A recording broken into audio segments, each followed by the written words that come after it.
Sementara itu, peneliti BRIN Erma Yuli Hastin menyebut angin puting beliung yang melanda Ranca Ekek, Jawa Barat merupakan tornado yang pertama kali muncul di Indonesia. Angin kencang tersebut memenuhi sejumlah kriteria untuk disebut sebagai tornado, seperti kecepatan angin dan skala dampak. Hal ini terjadi karena sejumlah trigger dan anomali seperti perubahan cuaca dan suhu ekstrim.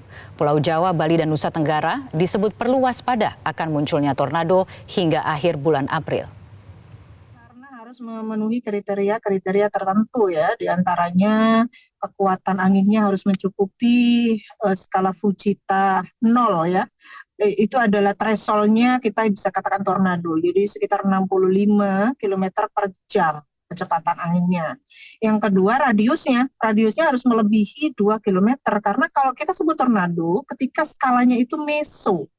Di atas 2 km itu meso, kurang dari 2 km itu mikro. Puting beliung biasanya mikro, gitu. Skala mikro, terjadi sangat lokal, durasi sangat singkat, dan yang ketiga adalah durasi. Durasi itu juga penting, kriteria durasi itu kalau puting beliung biasanya nggak sampai lebih dari 5 menit. Hanya 5 menit atau 10 menit lah, paling lama juga 10 menit, udah habis itu reda. Nah ini kan enggak, gitu ya. Apalagi kalau dilihat dari kriteria keempat, dampak. Dampaknya di Ranca Ekek itu ada 5 kecamatan, jangan salah gitu ya.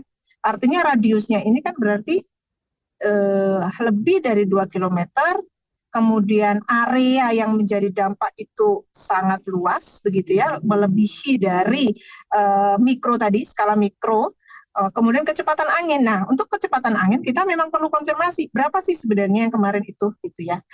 Karena datanya nggak ada, Mbak.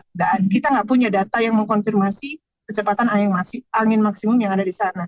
Tapi satu hal yang perlu saya highlight di sini adalah bahwa bentuk dari struktur awan itu terlihat dari satelit awan Himawari. Kalau puting-puting beliung, nggak ada pusaran-pusarannya, nggak ada mata badainya.